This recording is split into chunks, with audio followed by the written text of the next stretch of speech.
Okay, so what if building that kind of staggering, immense wealth wasn't really about luck at all? What if it was about following a specific blueprint? Well, today we're going to try and do just that. We're going to look past the famous faces and try to reverse engineer the very architecture of absolute wealth. I mean, it's so easy to look at the wealthiest people on the planet and just say, they got lucky, right? But is that really it? Is that the whole story? Or are there specific, almost mechanical things at play here? Things that are repeatable, things that we can actually point to and understand. So, to find out, we've got to dig deeper. Get past all those surface-level answers. We are officially on the hunt for the blueprint.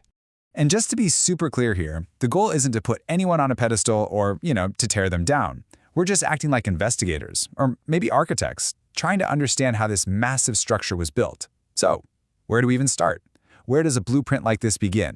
Well, you might think the foundation is some secret business plan or a genius strategy, right? But it's not. The very first, the most critical piece of the puzzle is actually something else entirely. It's a specific mindset. It all starts right up here, in the way these people think. And this is where it gets fascinating. The core concept is called asymmetric thinking.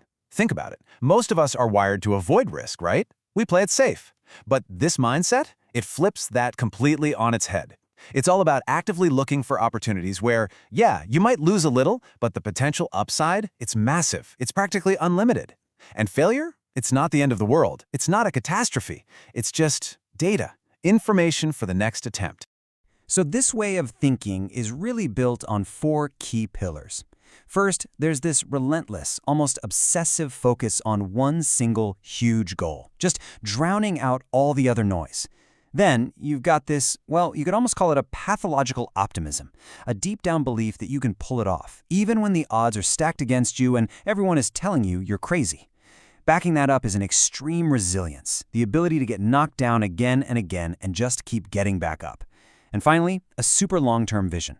We're not talking about next quarter's results. We're talking about a game plan that spans decades. This quote really just sums it all up perfectly, doesn't it? It describes a world where hearing the word no doesn't mean it's over. It means the negotiation is just getting started. And the word impossible? That's not a stop sign. It's just an engineering problem that hasn't been solved yet. Okay, so having the right mindset is absolutely crucial, but it's just the starting point, right? How do you actually turn that way of thinking into a real-world strategy? How do you actually build the empire? Well, that brings us to the next phase, becoming an architect of opportunity. And it seems to follow a pretty clear 4-step process, what we're calling the empire blueprint. Step 1, you find something in a market that's just broken or super inefficient. Step 2, and this is so important, you don't just create a single product to fix it. No, you build an entire platform, a whole ecosystem around it. Step 3 is all about scale. You grow and grow until your platform becomes the default choice, something people can't avoid. And finally, step 4, you protect what you've built. You construct a competitive moat around your empire, making it incredibly difficult for anybody else to even try and compete. But look, a blueprint is just a piece of paper without a way to actually build the thing. And this is where the real magic happens. This is where the true engine of growth kicks in. It's all about building systems. Systems that work for you, creating leverage that takes your effort and multiplies it exponentially. And this is probably the most important distinction we can make. On the one hand, you have most people who are stuck working in the business. It's like being on a hamster wheel, right?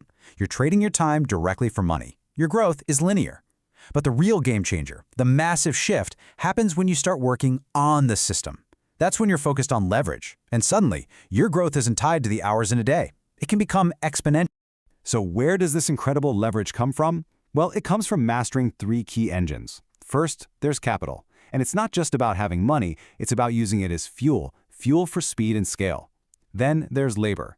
Again, not just hiring people, but creating this massive operational power that can execute your vision. But the real king, the ultimate force multiplier in the modern age, is technology.